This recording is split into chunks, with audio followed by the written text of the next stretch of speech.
Hello, interwebs. I hope all of you are staying safe out there during this current worldwide crisis. And I know a lot of you are probably going a little bit stir crazy at the moment, considering that you don't have much to do and Star Trek Picard isn't on anymore, so we're all kind of jonesing for our Star Trek fix.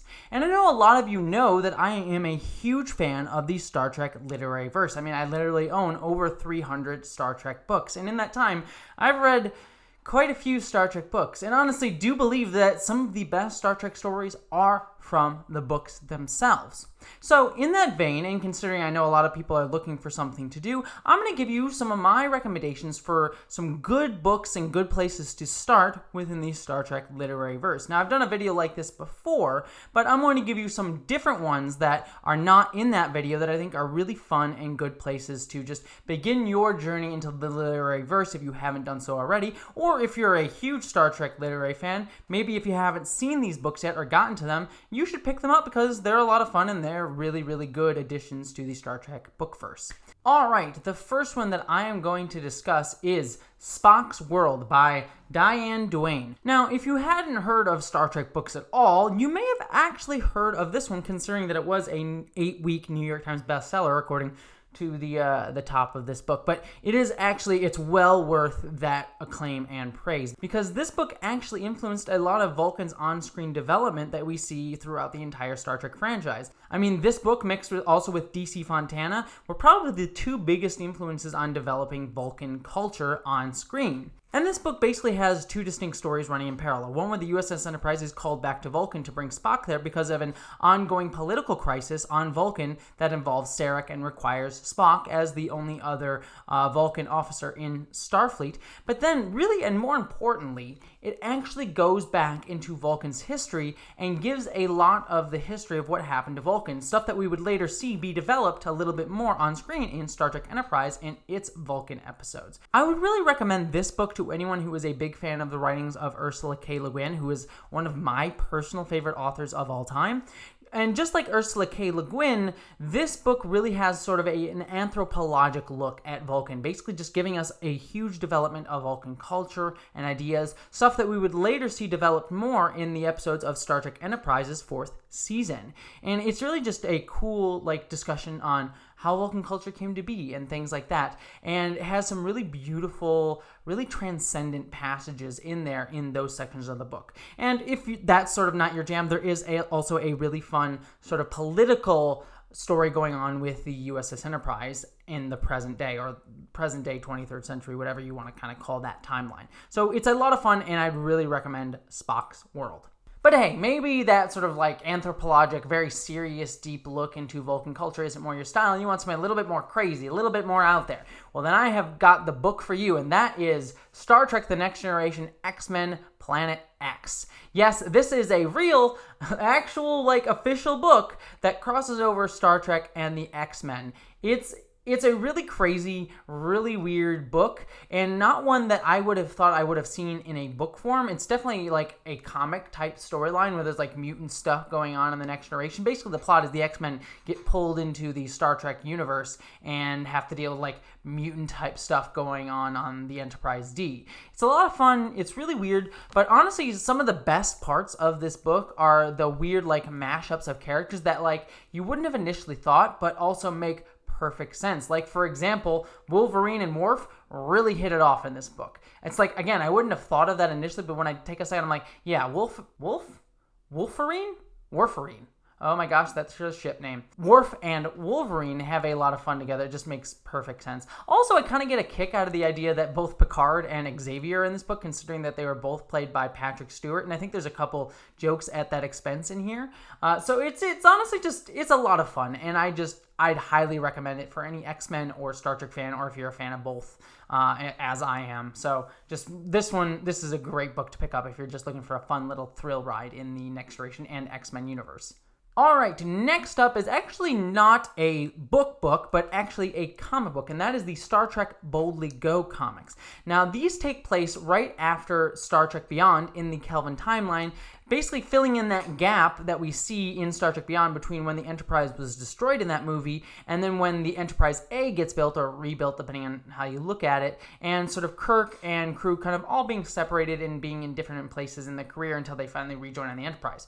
Kirk gets to be the captain of a much smaller ship, and a bunch of his other crew goes to different places, like Spock goes to have a sabbatical on Vulcan with Uhura. And there's some really cool and interesting ideas in here. I think they have a storyline where the Borg show up in the Kelvin timeline, which was a lot of fun, but there's also some really good dissections of politics within the Kelvin timeline, which we actually didn't really get a ton of within the movies themselves. So it's nice to see like this little corner of the Star Trek franchise kind of get fleshed out and get its own identity, and that really comes out in these books, and it's a lot of fun. Also, we get to see Jayla, who is attending Starfleet Academy at this point, and I really love Jayla as a character, and I'm really saddened that we may not get another Kelvin timeline movie, mainly for the fact that we won't get to see the development of Jayla's character, and I really hope that there's a way that they could kind of pull her or her people into the prime Star Trek timeline, but sadly I doubt that will ever be the case. But I really recommend the Star Trek Boldly Go comics. Now, the next books that I'm going to recommend are actually kind of a longer project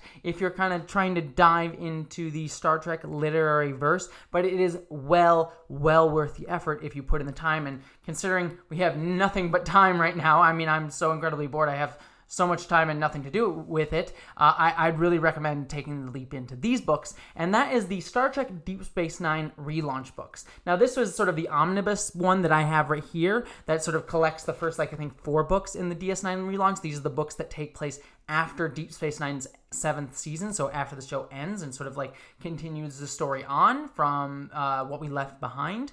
But the first book you need to pick up in that storyline, if you really just want to begin, are Avatar books 1 and 2 by S.D. Perry. So just pick up those first 2 books if you're looking for a good starting place, or you can get this omnibus edition, which collects a bunch of them. But also the Star Trek Deep Space Nine relaunch goes for a ton of books, and then starts to get interweaved with the greater Star Trek literary book verse that took place after everything that happened after Nemesis. So you have, like, I think almost 20 books within this continuity that you can dive into, and then even more out of that if you want to delve even further into the relaunch series, like after Next Generation ended, after Voyager ended, stuff like that. And they all kind of cross over and tie into each other, and it's a lot of fun. But for the most part, the Deep Space Nine relaunch books stay fairly standalone in the beginning. Like, there's some crossover here and there, but you can pretty much just read these through for at least the first 10, 15 books and not really have to worry about any the crazy stuff going on in the other novel verse. And it is well worth it. There are some really great ideas in here. Like, for example, Ro Laren takes over Odo's spot as security chief on Deep Space Nine, and that creates some really intriguing tension between Ro and Kira. Now, originally we know that Ro was supposed to be Kira on Deep Space Nine, but they were distinctly different characters. Ro did not believe in the prophets at all, whereas Kira was someone who definitely did believe in the prophets, and there's a distinct tension between those two characters because of that, their sort of disbelief in how Kira is this very devout believer in the prophets. And also we get to see Kira in a new place on the station, where she's the head of the station now, and she's not sort of answering to Sisko, so we sort of see the development of her character. Dax gets some really wonderful stuff to do, where she learns that she kind of wants to go into command more as well, and also we get some stuff with Julian Bashir delving more into his Section 31 storyline, and sort of him sort of dealing with the darker side of Star Trek universe.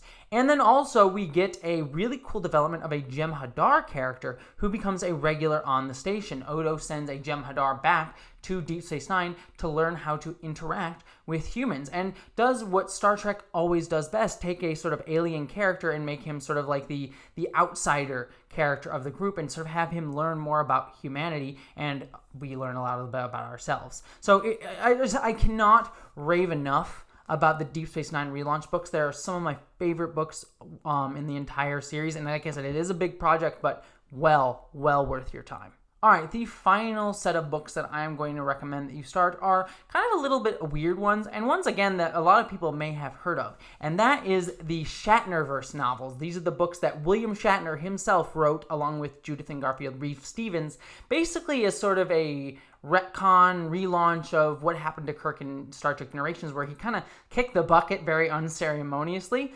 These books bring Kirk back to life after the events of Generations with a little bit of like Borg technology and space magic stuff, and then sort of continue him on in the 24th century. Now, a lot of people like to make fun of these books because, and it is true, they do kind of Mary Sue Kirk. I mean, really, William Shatner is writing Kirk, and Kirk kind of becomes just William Shatner in a lot of ways in these books, not really Kirk, and he's just sort of like always the hero who wins the day.